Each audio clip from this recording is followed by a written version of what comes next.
Well, students, today I am going to discuss with you learning and teaching, that is paper 3 for B.Ed first year. And in this, I am going to discuss with you unit number 3, that is understanding teaching.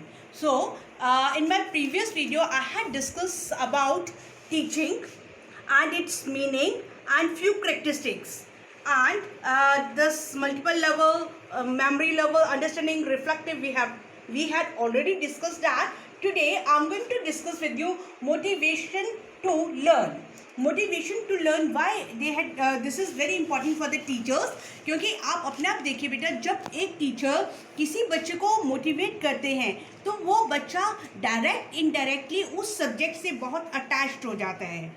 आप अपने पर भी ये चीज़ implement करके देखिए. जब अपने school time में पहुंच जाइए, सब इमेजिनेशन में सोचो, जब आपको मैथ्स के टीचर या इंग्लिश, हिंदी, जो भी आपके अध्यापक बहुत अच्छे लगते थे और वो आपको प्रोत्साहन देते थे, आपको उस सब्जेक्ट के साथ कितनी अटैचमेंट हो जाती थी, अंडरस्टैंडिंग ज़्यादा हो जाती थी, एक आप कंफर्टेबल जोन में आ जाते थे. तो ये क्यों होता था?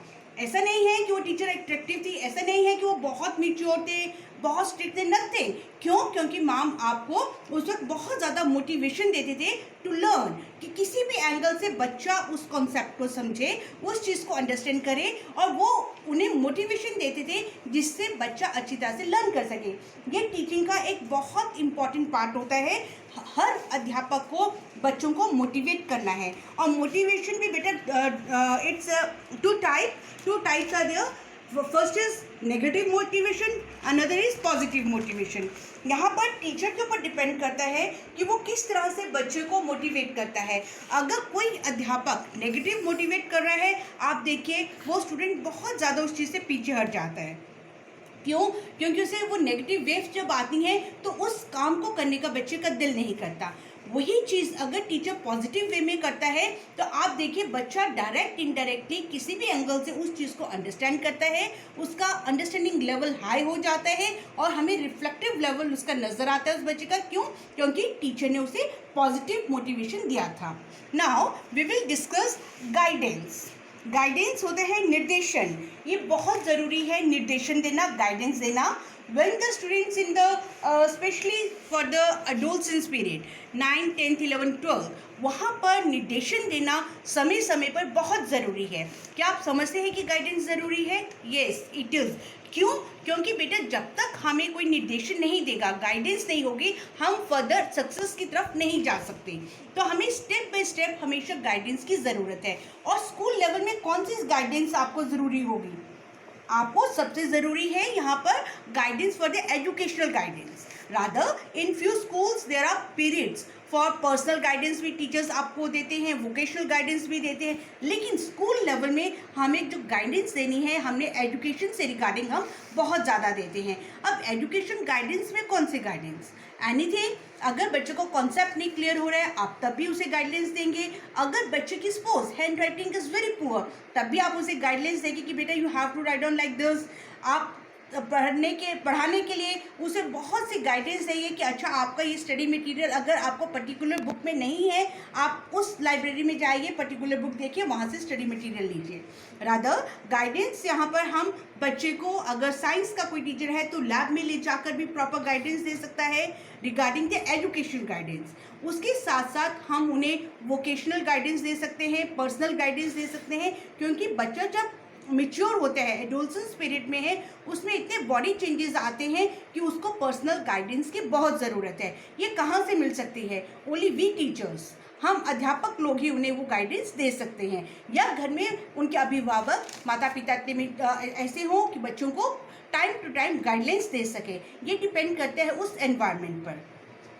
Now we will discuss professional activity. इसे क्यों नाम दिया गया है व्यावसायिक क्रिया? टीचिंग को आपने देखा होगा प्राचीन टाइम में भी और एट प्रेजेंट भी इस चीज़ को प्रोफेशनल एक्टिविटी का बहुत ज़्यादा नाम दिया गया है.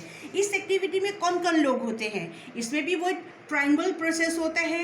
एक टीचर्स होंगे, करिकुलम होगा और हमारे स्टूडेंट्स होंगे. ये तीनों का ही एक तरह से प्रोफेशनल एक्टिविटी चलती है. यहाँ पर करिकुलम बहुत अपना इम्पॉर्टेंट रोल प्ले करता है कि टीचर्स भी हैं, प्रोफेशनल और बच्चे भी आए हैं उनके पास, लेकिन जब तक कंटेंट नहीं होगा या जिस चीज़ की वो ट्रेनिंग लेना चाहते हैं उस प्रोफेशनल टीचर से, आप देखिए वहाँ पर जब तक हमारे पास विषय वस्तु नहीं है, अध्यापक उसे प्रोफेशनल एक्टिविटी में इन्वॉल्व नहीं कर सकता। स्कूल में तो हम उसे स्कूल के अकॉर्डिंग पढ़ाएंगे, लेकिन बहुत से ऐसे टीचिंग प्रोफेशन में बहुत से ऐसे लोग हैं जो इवनिंग में, मॉर्निंग आवर्स में अपने कोचिंग सेंटर्स निकालते हैं। What is that? That is also professional activity, कि बहुत से बच्चे वहाँ जाकर जो स्कूल में वो नहीं सीख सकते हैं, उनकी ऐसी एक्टिविटीज़ वो अपने स्कूल्स में उनके कोचिंग सेंटर्स में जाकर अपने अध्यापक गणों से वो चीज़ सीखते हैं। तो प्रोफेशनल एक्टिविटी में बेटा 3 चीज़ें इन्वॉल्व होती हैं, teachers, students and curriculum. Now we will discuss last point, that is teaching is art as well as science. I think आप इस चीज़ से बिल्कुल सहमत होंगे कि अध्यापन शिक्षण देना कला भी है और विज्ञान भी। अब शिक्षण देना कला किस प्रकार से है कि how it is, we can say this is an art. एक जो अध्यापक है नेचुरली वो एक आर्टिस्ट है और सामने वाले को अपने अनुसार वो उस रंग में ढाल देता है। क्या आप इस बात से सहमत होंगे? शायद हाँ। किस तरह से, जैसे एक संस्कृत के अध्यापक हैं, वो संस्कृत के विद्यार्थी को बहुत अच्छी तरह से समझाते हैं, उच्चारण करवाते हैं, उनसे प्रार्थनाएं करवाते हैं, बच्चे का आप देखिए कितना मंत्रोच्चारण कितना अच्छा हो जाता है। That is an art. एक आर्ट टीचर है ड्राइंग एंड पेंटिंग का, जो वो बच्चों को ड्राइंग करना बताते हैं अपने ब्रश के थ्रू। वो किसी भी पिक्चर को जब बनाते हैं बच्चा एकदम समझ जाता है। That is an art. एक हिंदी का अध्यापक है, वो अपने शिक्षण के द्वारा, अपने आर्ट के द्वारा जब बच्चों को बता रहा है, तो आप देखिए वहाँ पे टीचर एक आर्टिस्ट है और बच्चों को अपने आर्ट के द्वारा जब पढ़ा रहा है, तो आप कहेंगे yes this is an art. क्योंकि जो बच्चा बिल्कुल जीरो था, आज उसके बहुत अच्छे मार्क्स आ रहे हैं। क्यों? It's only due to teaching. और अगर आप कहें कि is this is an science, yes this is an science. Teaching किस तरह से साइंस है? जब हम बच्चों को हर चीज़ का रीज़न बताते हैं, उन्हें तर्क करना सिखाते हैं, तो आप देखिए दिस इज एन साइंस। या आप कहिए जब साइंस के अध्यापक या आप कहिए कंप्यूटर के टीचर्स ले जाकर लैब्स में उन्हें प्रॉपर वो चीज़ बताते हैं, उनका लॉजिक बताते हैं, उस चीज़ को सोचने का बताते हैं कि किस तरह से ये है, तो आप देखिए दैट इज़ एन साइंस, क्योंकि वो उसे प्रूफ करके बता रहे हैं। अब आप ये किए, एक छोटी सी बात है, एक फ़ैन चला होता है तो उसमें जब हम स्विच ऑन करते तब लाइट आती है, उससे पहले वो नहीं वर्क करता। क्यों? वो भी एक बेटा साइंस है, उसका भी एक तर्क है। अब इस चीज़ को समझने के लिए जब टीचर्स उनके साथ बहुत ज़्यादा वर्क करते हैं, उन्हें समझाते हैं, बच्चा डीपली इस चीज़ को अंडरस्टैंड करता है और वो उस चीज़ का तर्क जो है वो समझ जाता है। So you can say teaching is an art as well as science, and for one teacher she or he will have numbers of qualities for teaching. Teaching के लिए एक अध्यापक के पास बहुत ज़्यादा क्वालिटीज़ का होना ज़रूरी है।